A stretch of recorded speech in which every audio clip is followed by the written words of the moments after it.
আসসালামু আলাইকুম, সবাই কেমন আছেন? আশা করি ভালো আছেন। আমিও ভালো আছি আলহামদুলিল্লাহ। আজকে দেখেন আবার কিছু তেলাপিয়া মাছ নিয়ে আসছে। এগুলো কিন্তু তাজা মাছ ধরে নিয়ে আসছে। আমি এগুলো কেটে নিব। আর একটা মুরগি ভিজাইছি এদিকে রান্না করার জন্য। আমি মাছগুলো প্রথমে সবগুলো মাছ আমি একটা একটা করে কাটাগুলো কেটে নেব। সবগুলো মাছের কাটা কেটে নেওয়ার পরে এগুলো ভালোভাবে পরিষ্কার করে নিয়ে তারপরে আমি রান্নার জোগাড় করব। মাছ আমার প্রায় কাটা ধোয়া হয়ে গেছে। এখন আমি এদিকে মুরগির মাংসটাও ধুয়ে রেডি করে রাখছি। কিছু মাছে আমি লবণ, হলুদ আর মরিচ দিয়ে মেখে রাখছি ফ্রাই করার জন্য। আর একটা পেঁয়াজ আর দুটো আলু নিয়েছি মুরগির মাংসে দিব। চুলায় আমি প্রেসার কুকার বসাইছি। প্রেসার কুকারে পেঁয়াজ কুচি দিলাম। এবার আমি বাটা মশলাগুলো দিব। আদা রসুন বাটা দিয়ে আমি কিছুক্ষণ কষানোর পরে গুঁড়া মশলা অ্যাড করব। একটা টমেটো দিলাম।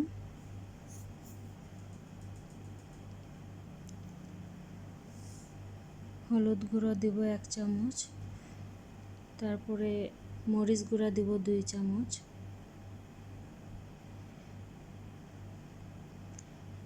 মিক্স মশলা দিব 1 চামচ।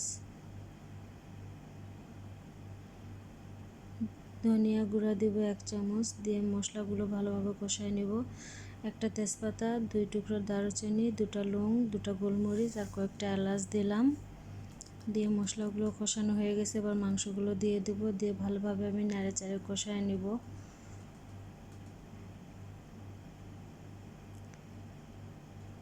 আমার মাংসটা কষানো নেড়েচেড়ে কষানোর পরে আমি একটু লবণ দেব। মাংস কষানো হয়ে গেছে। এবার আমি পানি দিয়ে দিলাম।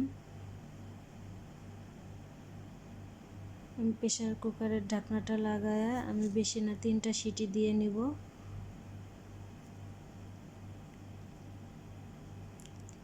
এদিকে ফ্রাই প্যান বসাইছি। আমি মাছগুলো ভেজে নিব। আমি মাংসের প্রেসার কুকারটা আমি গ্যাসের চুলার উপর দিয়েছি। 2 চুলায় 2টা বসাইছি। এবার তাড়াতাড়ি হওয়ার জন্য